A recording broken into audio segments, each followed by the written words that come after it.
জয়পুরহাটের পাঁচবিবিতে খাদ্যবান্ধব কর্মসূচিতে ডিলার নিয়োগে অনিয়মের অভিযোগ পাওয়া গেছে।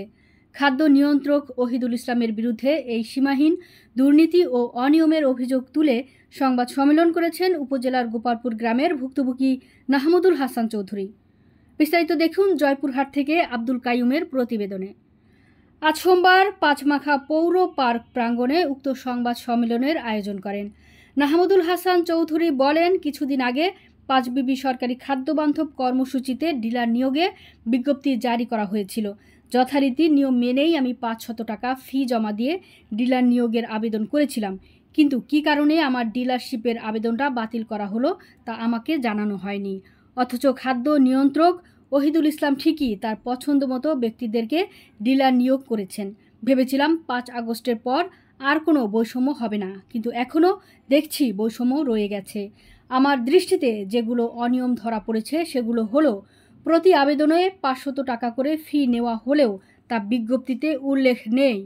দ্বিতীয়ত, জয়পুরহাট জেলার খেতলাল উপজেলার ডিলার নিয়োগের ক্ষেত্রে 15 দিন সময় দেওয়া হয়েছে, কিন্তু পাঁচবিবি উপজেলায় সময় দেওয়া হয়েছে 8 দিন। তৃতীয়ত, সকল তথ্য গোপন রেখে আংশিক তথ্যের ভিত্তিতে বিজ্ঞপ্তি দেওয়া হয় এবং সকল ফুড গ্রেড লাইসেন্স বন্ধ রেখে মনগড়া নিয়মে ডিলার নিয়োগ দেওয়ার পায়তারা করছে এই খাদ্য নিয়ন্ত্রক কর্মকর্তা। আমি সংবাদ সম্মেলনের মাধ্যমে এ সকল দুর্নীতি ও অনিয়মের তীব্র প্রতিবাদ জানাচ্ছি। এ সময় সংবাদ সম্মেলনে আরও উপস্থিত ছিলেন জামাত নেতা মোহাম্মদ রায়হান আলী, শহীদুল ইসলাম ও আজাদ মণ্ডল সহ বিভিন্ন স্তরের ব্যক্তিবর্গ। এদিকে অভিযোগের বিষয়ে খাদ্য নিয়ন্ত্রক কর্মকর্তা ওহিদুল ইসলাম বলেন, সরকারি বিধি মোতাবেক সকল নিয়ম মেনেই ডিলার নিয়োগ প্রক্রিয়া বাস্তবায়ন করা হচ্ছে। আমার বিরুদ্ধে সংবাদ সম্মেলনে যে অভিযোগ করা হয়েছে তা সম্পূর্ণ মিথ্যা, বানোয়াট, ভিত্তিহীন। প্রিয় সাংবাদিক ভাই, আসসালামু আলাইকুম। আপনারা সবাই জানেন, অবগত আছেন, কিছুদিন আগে পাঁচবিবি খাদ্য গোডাউনে খাদ্যবান্ধব হয়েছে। এর মধ্যে অনেক অনিয়ম ধরা পড়েছে। আর আমরাও এই খাদ্যবান্ধব কর্মসূচিতে আমরাও অংশগ্রহণ করার জন্য ফর্ম পূরণ করেছিলাম। এখন এই খাদ্যবান্ধব এর জন্য আমরা অনেক প্রতিবন্ধকতার শিকার হয়েছি। তো আমরা জানতাম গত বছর 5 আগস্টের আগে বৈষম্য ছিল, কিন্তু 5 আগস্টের পরেও এখনও যে বৈষম্য আছে তা আমরা এখনও টের পাচ্ছি। তো কিছু কিছু অনিয়ম আছে যেগুলো আমি আপনাদের সামনে বলতে যাচ্ছি। তো আমি যেই অনিয়মগুলো হয়েছে তার কিছু আপনাদের সামনে পেশ করছি। প্রথম, প্রতি আবেদন ফর্ম 500 টাকা করে নেওয়া হয়, যাহা বিজ্ঞপ্তিতে উল্লেখ নেই। দ্বিতীয়, 207 নং জারিকৃত পরিপত্রটি দেখতে হবে।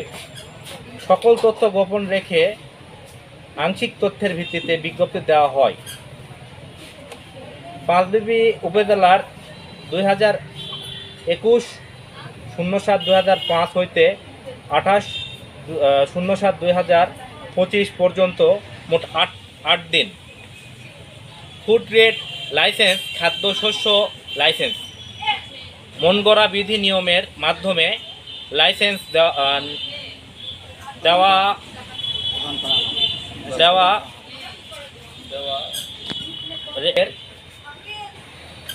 পায়তারা করা হয়েছে। এই সকল অনিয়ম ছাড়াও আরও অনেক অনিয়ম আছে, আর আমরা এর তীব্র প্রতিবাদ জানাই। আর আপনাদের সামনে এগুলো পেশ করার জন্য আমরা এখানে এসেছি।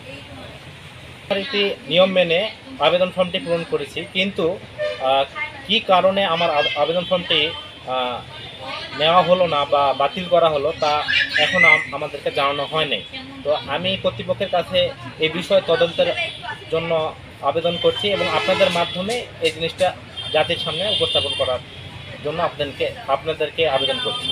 অনুযায়ী লাইসেন্সের জন্য আবেদন করছি, অতিরিক্ত 500 টাকা নেওয়া হয়েছে এবং যথাসময়ে আমাদেরকে লাইসেন্সও প্রদান করা হয়নি এবং আমাদেরকে প্রদান করেনি, ঠিক আছে, কিন্তু তার মনোনীত ব্যক্তি ছিল তাদেরকে এসে লাইসেন্সগুলো প্রদান করেছে। এই কারণে এই বৈষম্যটা আমাদের সাথে এখানে করা হয়েছে। যে ওহিদুল ইসলাম স্যার আছেন, ওনার মাধ্যমে এই জিনিসগুলো হয়েছে, উনি এই সকল অনিয়মগুলো করেছে, এটাই এখানে পেশ করার জন্য আমরা এখানে আসছি। সম্মেলন আয়োজন করা হয়েছে। আচ্ছা, একটু সংবাদ সম্মেলন বলা যায় আমি সব ভুক্তভোগী অনেকে। আচ্ছা, আমার নাম মাহমুদুল হাসান চৌধুরী, আমি সহ আরও ভুক্তভোগী অনেকে আছে যারা এই সংবাদ সম্মেলনের আয়োজন করা হয়েছে। আমরা সম্মেলনের মাধ্যমে আমি ওহিদুল ইসলামের যে সম্পর্কে যে উনি যে দুর্নীতি করেছে সেটা তীব্র প্রতিবাদ ও নিন্দা জানাচ্ছি। এই সংবাদ সম্মেলনের মাধ্যমে আপনারা জাতির কাছে এটা উপস্থাপন করবেন, এটাই আশাবাদ ব্যক্ত করছি।